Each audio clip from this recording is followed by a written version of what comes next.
ಮಾತನಾಡ್ತಾ ಇದ್ವಿ. ಬುರ್ಡೆ ಗ್ಯಾಂಗ್ನ ಹೊಸ ದಾಳ, ಇಡೀ ಪ್ರಕರಣವನ್ನ ರದ್ದು ಕೋರಿ ಎಫ್ಐಆರ್ ಅನ್ನ ರದ್ದು ಕೋರಿ ಇದೀಗ ಕೋರ್ಟ್ಗೆ ಸಲ್ಲಿಸಲಾಗಿರುವ ಅರ್ಜಿ.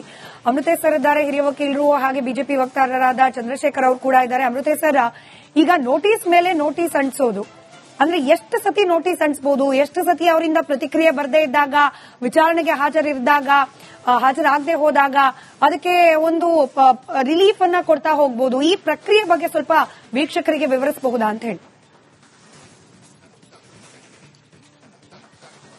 ನೋಡಿ, ಈಗಾಗಲೇ ಹೊಸ ಒಂದು BNSS ಕಾಯ್ದೆ ಬಂದ ಮೇಲೆ 1, 2, 3 ನೋಟಿಸ್ಗಳನ್ನ ಕೊಡಬಹುದು. ಅಂತಿಮ ನೋಟಿಸ್ ಅಂತ ಹೇಳಬಹುದು. ಅಂತಿಮ ನೋಟಿಸು ಕೊಟ್ಟು ಅದಕ್ಕೂ ಹಾಜರಾಗಲಿಲ್ಲ ಅಂದ್ರೆ ನ್ಯಾಯಾಲಯದಿಂದ ಅನುಮತಿಯನ್ನ ತಗೊಂಡು ಅವರನ್ನ ಅರೆಸ್ಟ್ ಮಾಡಬಹುದು. ಹೌದಾ? ಆದ್ರೆ ಇಲ್ಲಿ ನಾನು ಆವಾಗಲಿಂದ SITಯ ಬಗ್ಗೆ ನನ್ನದೇ ಆದಂತಹ ಅನುಮಾನವನ್ನು ವ್ಯಕ್ತಪಡಿಸ್ತಾ ಇದ್ದೀನಿ. ಯಾರ್ದೋ ಒಬ್ಬರ ಒಂದು ಕೈವಾಡಕ್ಕೆ, ಅವರ ಡೈರೆಕ್ಷನ್ ಮೇಲೆ ಈ ಕೇಸು ನಡೀತಾ ಇದೆಯೋ ಏನೋ ಅಂತ.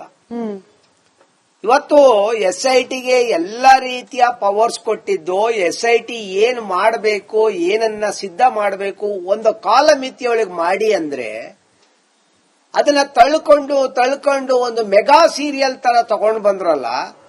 ನೀವು ಕಡ್ದು ಕಟ್ಟೆ ಹಾಕಿದ್ದಾದ್ರೂ ಏನು, ಇಡೀ ಗುಡ್ಡವನ್ನ ಅಗದು ಒಂದು ಸಣ್ಣ ಇಲಿ ಹಿಡಿದ್ರೋ ಏನು. ಇವತ್ತು ಗೊತ್ತಾಗಿದೆ, ತಮಗೆಲ್ಲರಿಗೂ ಗೊತ್ತಾಗಿದೆ. ಇವರು ಕೊಟ್ಟಂತ ಕಂಪ್ಲೇಂಟ್ ಇದು ಒಂದು ರೀತಿಯಲ್ಲಿ ಪಿತೂರಿಯನ್ನ ಮಾಡಿದ್ದು, ಮತ್ತೆ ಶ್ರದ್ಧಾ ಕೇಂದ್ರದ ಮೇಲೆ ಒಂದು ಅಪನಂಬಿಕೆಯನ್ನ ತರಬೇಕು, ಆ ಧರ್ಮಸ್ಥಳದ ಧರ್ಮಾಧಿಕಾರಿಯ ಬಗ್ಗೆ ಒಂದು ಅವಹೇಳನಕಾರಿಯಾದಂತ ಕಪ್ಪು ಚುಕ್ಕೆಯನ್ನ ಇಡಬೇಕು ಅಂತ ಹೇಳುತ್ತದು.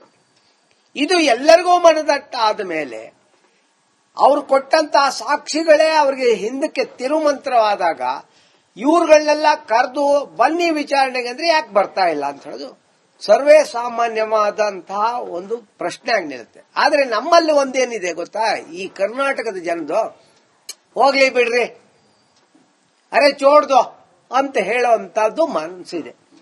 ಆದ್ರೆ ಇವರು ಯಾರೊಟ್ಟಿಗೆ ಆಟ ಆಡ್ತಾ ಇದ್ದಾರೆ? ಒಂದು ಧಾರ್ಮಿಕ ಶ್ರದ್ಧಾ ಕೇಂದ್ರದ ಜೊತೆಯಲ್ಲಿ 2 ಸರ್ಕಾರದ ಮುಂದೆ ಒಂದು ಪಿಟಿಷನ್ ಅನ್ನ ಕೊಟ್ಟು, ಇವತ್ತು ನೀವು ಯೋಚನೆ ಮಾಡಬೇಕಾ, ಎಷ್ಟು ಗುಂಡಿ ತೆಗೆದ್ರು, ಎಷ್ಟು SITಗೆ ಎಷ್ಟೆಷ್ಟು ಖರ್ಚಾಯ್ತು, ಮ್ಯಾನ್ ಪವರ್ ಎಷ್ಟಾಯ್ತು, ಮ್ಯಾನ್ ಅವರ್ ಎಷ್ಟು ಖರ್ಚಾಯ್ತು, ಇವೆಲ್ಲವೂ ಸಹ ಕೊನೆಗೆ ಶೂನ್ಯ ಅಂತ ಬಂದ್ರೆ ಇದಕ್ಕೆಲ್ಲ ಯಾರ ಕಾರಣರು? ಸರ್, ಒಂದೇ ಬ್ರೇಕಿಂಗ್ ಅಪ್ಡೇಟ್ ಇದೆ. ಒಂದೇ ನಿಮಿಷ sir, will talk to you again. ಒಂದು ಬ್ರೇಕಿಂಗ್ ಅಪ್ಡೇಟ್ ಇದೆ. ಇಡೀ ಧರ್ಮಸ್ಥಳ ಪ್ರಕರಣಕ್ಕೆ ಸಂಬಂಧಪಟ್ಟಂತೆ ವಿಕ್ಟರಿ ಸ್ಟೋರಿ ಇದು. ಯಾಕಂದ್ರೆ ಇನ್ವೆಸ್ಟಿಗೇಷನ್ ರಿಪೋರ್ಟಿಂಗ್ ಅನ್ನ ಮಾಡಿದ್ವಿ, ಪ್ರತಿಯೊಂದನ್ನು ಕೂಡ ನಿಮ್ಮ ಮುಂದೆ ಇಡ್ಲಾಯ್ತು. ಅದು ಸುಜಾತಾ ಭಟ್ ಅವರ ಕಟ್ಟುಕತೆ ಆಗಿರಬಹುದು, ಅನನ್ಯ ಭಟ್ ಕತೆ ಆಗಿರಬಹುದು, ಅಲ್ಲಿಂದ ಹಿಡಿದು ಇಲ್ಲಿಯವರೆಗೂ ಕೂಡ ಪ್ರತಿಯೊಂದನ್ನು ಕೂಡ ನೋಡಿದ್ರೆ ಇದು ಈ ಷಡ್ಯಂತ್ರ ಕೇಸ್ನ ಅತಿ ದೊಡ್ಡ ವಿಕ್ಟರಿ. ರಿಪಬ್ಲಿಕ್ ಇನ್ವೆಸ್ಟಿಗೇಷನ್ಗೆ ಬಿಗ್ ಗೆಲುವು ಸಿಕ್ಕಿದೆ. ಬುರ್ಡೆ ಗ್ಯಾಂಗ್ ಸುಳ್ಳಿನ ಫ್ಯಾಕ್ಟರಿ ಈಗ ಕಂಪ್ಲೀಟ್ ಆಗಿ ಛಿದ್ರ ಆಗಿದೆ. ಜಾಗತಿಕ ಪಿತೂರಿಯನ್ನ ಮಾಡಿದ್ರು, ಅದನ್ನ ಬಯಲಿಗೆಳೆದಿತ್ತು ರಿಪಬ್ಲಿಕ್ ಕನ್ನಡ. ಈ ಮಾವೋ ಮಾಫಿಯಾ ಕಂಪ್ಲೀಟ್ ಆಗಿ ರಿಪಬ್ಲಿಕ್ ಕನ್ನಡದಲ್ಲಿ ಎಕ್ಸ್ಪೋಸ್ ಆಗಿದೆ ನಿಮ್ಮ ಮುಂದೆ. ಈ ಸ್ಟೋರಿ ನಿಜಕ್ಕೂ ಕೂಡ ಈಗಾಗಲೇ ಇವರು ರಿಟರ್ನ್ಸ್ ಅನ್ನ ಸಲ್ಲಿಕೆ ಮಾಡಿರೋದು, ಅದರ ನಂತರದಲ್ಲಿ ನಡೀತಾ ಇರುವಂತಹ ಬೆಳವಣಿಗೆಗಳು, ಇವರ ಪಾಲಿಗೆ ಇವರೇ ಹೊಡ್ಕೊಂಡಿರುವಂತಹ ಕೊನೆಯ ಮೊಳೆ, ಕಂಪ್ಲೀಟ್ ಆಗಿ ಯಾವ ರೀತಿ ಪಿತೂರಿಯನ್ನ ಮಾಡಿದ್ರು, ಇದೆಲ್ಲವೂ ಕೂಡ ನಿಜಕ್ಕೂ ಕೂಡ ಸತ್ಯದ ಗೆಲುವು. ಜೊತೆಯಲ್ಲಿ ಈಗಾಗಲೇ ಈ ಪಿತೂರಿಯನ್ನ ಮಾಡಿದಂತವರು, ಅದನ್ನ ಬಯಲಿಗೆಳೆದಿರುವಂತಹ ನಾವು, ಅದರ ಜೊತೆಯಲ್ಲಿ ಕೇಳಿ ಬಂದ ಆಪಾದನೆಗಳು, ಆರೋಪಗಳು, ಇದೆಲ್ಲವೂ ಕೂಡ ಸತ್ಯಕ್ಕೆ ಬಹಳ ದೂರವಾದದ್ದು ಅನ್ನುವಂಥದ್ದು ಕೂಡ ಈಗ ಗೊತ್ತಾಗ್ತಾ ಇರುವಂತಹ ವಿಚಾರ. ಧರ್ಮಸ್ಥಳದ ವಿರುದ್ಧವಾಗಿ ಬಹಳ ವ್ಯವಸ್ಥಿತವಾಗಿ ಕಟ್ಟಲಾಗಿದ್ದ ಸುಳ್ಳಿನ ಕೋಟೆ, ಆ ಕೋಟೆ ಒಳಗೆ ನುಗ್ಗಿ ಸತ್ಯಾಂಶವನ್ನ ಹೊರತರುವ ಪ್ರಯತ್ನವನ್ನ ಮಾಡಿದ್ದು ರಿಪಬ್ಲಿಕ್ ಕನ್ನಡ. ನಮ್ಮ ರಿಪೋರ್ಟರ್ಗಳನ್ನ ವೈಯಕ್ತಿಕವಾಗಿ ಟಾರ್ಗೆಟ್ ಮಾಡಿದ್ರು, ರಿಪೋರ್ಟರ್ಗಳ ಮೇಲೆ ಆಲ್ಮೋಸ್ಟ್ ಹಲ್ಲೆ ಮಾಡುವ ಪ್ರಯತ್ನವನ್ನ ಮಾಡಿದ್ರು. ರಿಪಬ್ಲಿಕ್ ಕನ್ನಡಕ್ಕೆ ಬೋರ್ಡೆ ಗ್ಯಾಂಗ್ನ ಸದಸ್ಯರು ಪ್ರತಿಕ್ರಿಯೆಯನ್ನ ನೀಡೋದನ್ನ ನಿಲ್ಲಿಸಿಬಿಟ್ರು.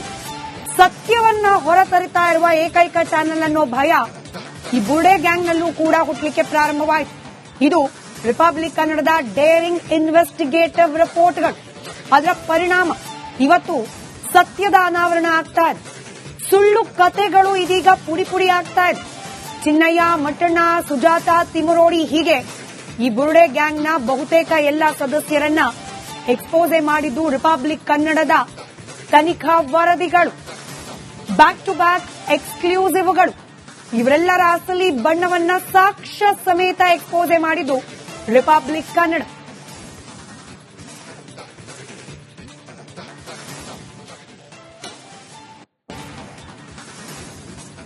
ಇಡೀ ಧರ್ಮಸ್ಥಳ ಪ್ರಕರಣಕ್ಕೆ ಸಂಬಂಧಪಟ್ಟಂತೆ ವಿಕ್ಟರಿ ಸ್ಟೋರಿ ಇದು. ಯಾಕಂದ್ರೆ ಇನ್ವೆಸ್ಟಿಗೇಷನ್ ರಿಪೋರ್ಟಿಂಗ್ ಅನ್ನ ಮಾಡಿದ್ವಿ, ಪ್ರತಿಯೊಂದನ್ನು ಕೂಡ ನಿಮ್ಮ ಮುಂದೆ ಇಡ್ಲಾಯ್ತು.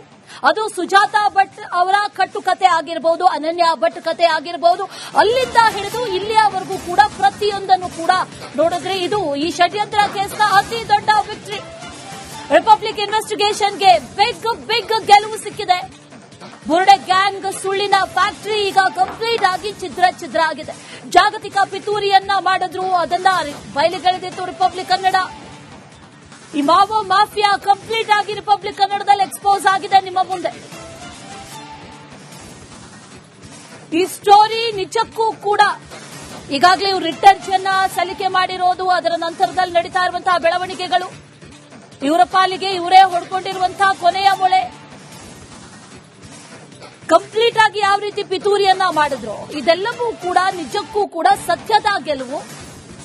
ಜೊತೆಯಲ್ಲಿ ಈಗಾಗಲೇ ಈ ಪಿತೂರಿಯನ್ನ ಮಾಡಿದಂತವರು, ಅದನ್ನ ಬಯಲಿಗೆಳೆದಿರುವಂತಹ ನಾವು, ಅದರ ಜೊತೆಯಲ್ಲಿ ಕೇಳಿ ಬಂದ ಆಪಾದನೆಗಳು, ಆರೋಪಗಳು, ಇದೆಲ್ಲವೂ ಕೂಡ ಸತ್ಯಕ್ಕೆ ಬಹಳ ದೂರವಾದದ್ದು ಅನ್ನುವಂಥದ್ದು ಕೂಡ ಈಗ ಗೊತ್ತಾಗ್ತಾ ಇರುವಂತಹ ವಿಚಾರ.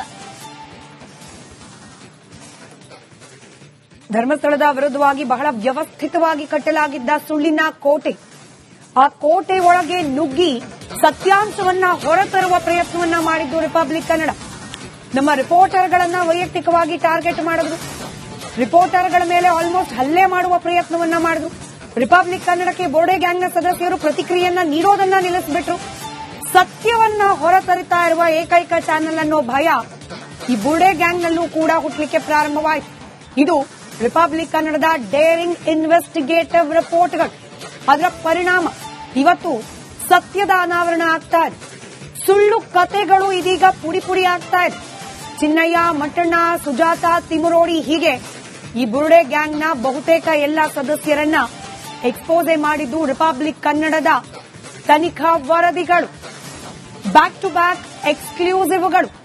ಇವರೆಲ್ಲರ ಅಸಲಿ ಬಣ್ಣವನ್ನ ಸಾಕ್ಷ್ಯ ಸಮೇತ ಎಕ್ಸ್ಪೋಸೆ ಮಾಡಿದ್ದು ರಿಪಬ್ಲಿಕ್ ಕನ್ನಡ.